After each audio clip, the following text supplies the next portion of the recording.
Yo, what is good, guys? So welcome back to the channel. We're back here with another video, and basically on this video I want to go over why a lot of new sellers, beginners, will basically quit, fail when starting out selling on Amazon. Alright, so before we get into all those points, details, make sure you smash that like button. Make sure you drop a comment down below. Let me know what you guys think. But aside from that, let's get straight to it and not waste any valuable time. So, one of the main things that, why a lot of sellers quit this game is because honestly, you lack patience, You lack the patience to actually build up your business, let it grow, let it nurture, and reinvest in your profits, okay? You know, you think if you start this business with $100 that you're gonna hit 10K months the next month or so, or in your first month. The truth is that that's not gonna happen because, well, for a lot of variety reasons actually. One, you lack the knowledge. You don't know what you're doing just yet. You don't know how to keep a church. You haven't even sent your first shipment. Better yet, so you turning a 100 to 10,000 right away. Yeah, it's not gonna happen. And the only way that's gonna happen is if you have a lot of money. But I'll get into all that. That road. So you like patience. You want it to happen real fast. You're not willing to wait a few months of actual pure grind putting into the business and letting it actually build up and seeing those results. Okay, and that's not just an Amazon thing either. That's gonna be in any business you decide to get into. So if you think you're not gonna make it on Amazon, chances are you're not gonna make it on any other business like that. All right. So, you have to be patient. You have to be willing to just ride it out and let your business grow little by little. I didn't make my first 10K to like, what, not last year, but in the year before. Or maybe it was actually last year, actually, last January. You know, I didn't hit my 10K month till then. And, I was in the game for like a few months before I hit that threshold. So, it takes a while. There's not a lot of things that play into that. If you start with more money, I didn't start with too much money. Some people were able to start with 3,000, 5,000. You'll hit that fast for sure. Then, so that's different. But everybody else, you have to be patient and let your business grow. So, that plays a huge variety. Now, another reason why a lot of new sellers quit, don't stay in the game for long, is those expectations are set high, and it ties back to the last one for you're not hitting those numbers, right? You see all these gurus posting all these screenshot numbers that hey, this person reached 20K, 30K, and like I said earlier, this business is about money, and so the more money that you can start this business with, the more you will actually make in sales, assuming you buy the right products and make those mistakes up front. So like I said, if you're barely starting with $100, you're not gonna see those 10K months right away. If you're starting with 5,000, you'll probably see those in your first month, assuming you spend all that capital and find the product to spend it on. So, and that can be discouraging because you see all these screenshots and whatnot, and it discourages you into thinking that maybe you're doing something wrong. But the truth is that you're not. Again, you're comparing yourself to someone who started off with more money. So, you want to take that into consideration as well, and just go at your own pace and grow at your own, length or whatever.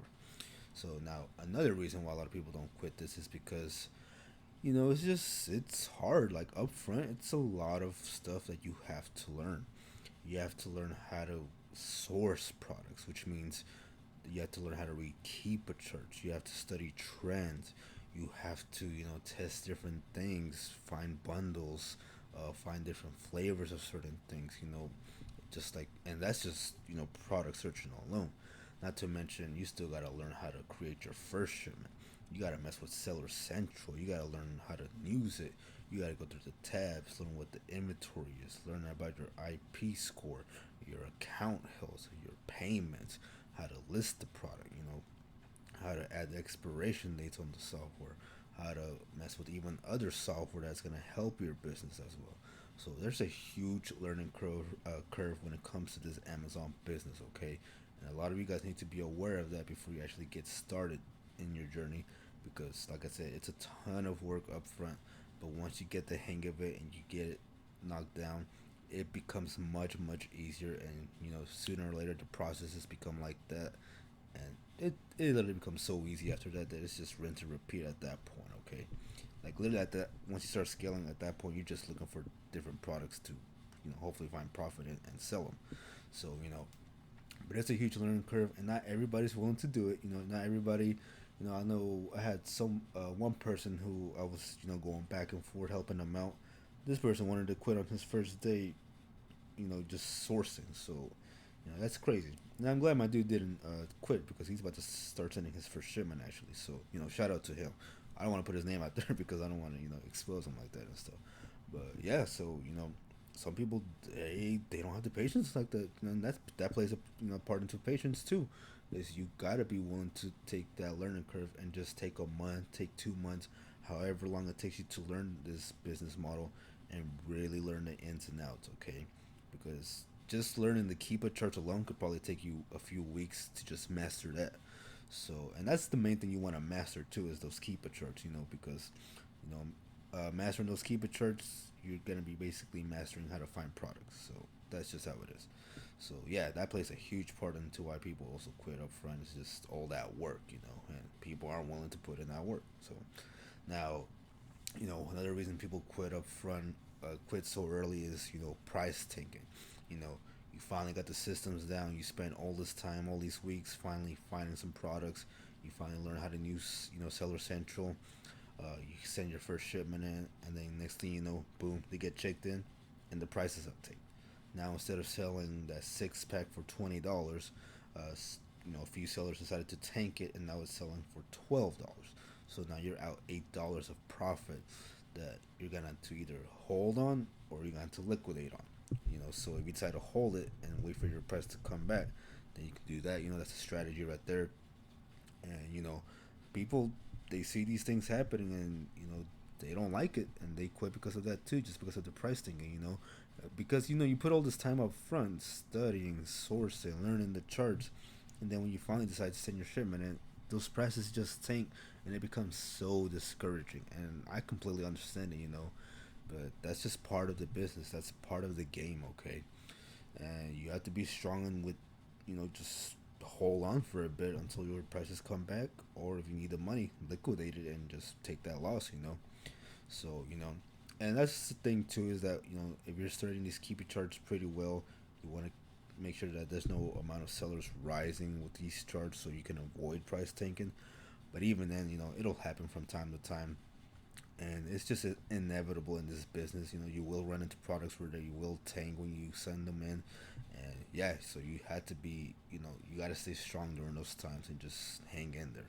So and that's another reason why people quit. Now, another reason why people quit is, it's hard. Like in general, this business is hard. Like I mentioned earlier, I mean, it's an easy thing once you get the processes down, but up front, I mean, it's a ton of work. Like I mentioned earlier, it's just a lot, and even physically, you have to be prepping these things, doing the research, boxing them up, taping them up, putting them outside for UPS to come and pick up, or if you decide to go drop them off, you're doing that too. So yeah, I mean, it's just a lot of stuff, man.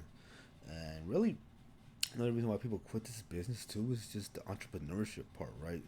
It seems cool on paper, running your own business and whatnot, and then until the mistakes start coming in, okay? Because when the mistakes in the business start coming in, there's no one for you to hold accountable but for yourself, okay?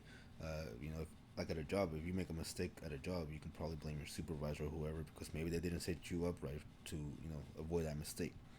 But with this business, in any business in general, if you make a mistake in here, that's on you. You have to be willing to accept those mistakes and just move forward. And people, some people, they can't handle that. They can't take self responsibility for their own actions. And so if you're that type of person, then maybe a job is just better suited for you. And I'm not even saying that in a bad way. I'm just being, respectfully truth about it.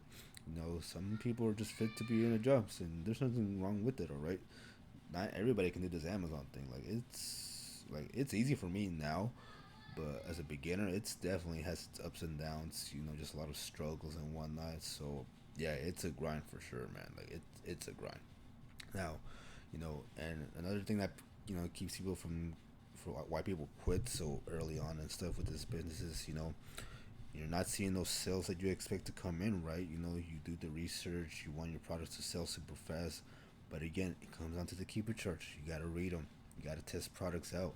No matter how accurate you can read those charts, it all comes down to testing the products as well. And because Kiva plays a huge part, but you also got to test them out and see how they actually do in volume and actual life. All right. So there's just so many what do you call it, variables that come into play when people quit this business. And I think like 200 people start this business a day, or 2,000. I forgot the number. I guarantee you a small percentage of that actually stay in this business for even a year. I mean, it's a grind for sure. And hopefully, if anybody tells you that this thing is easy up front with no work, please go and follow that person. They are lying to you hardcore.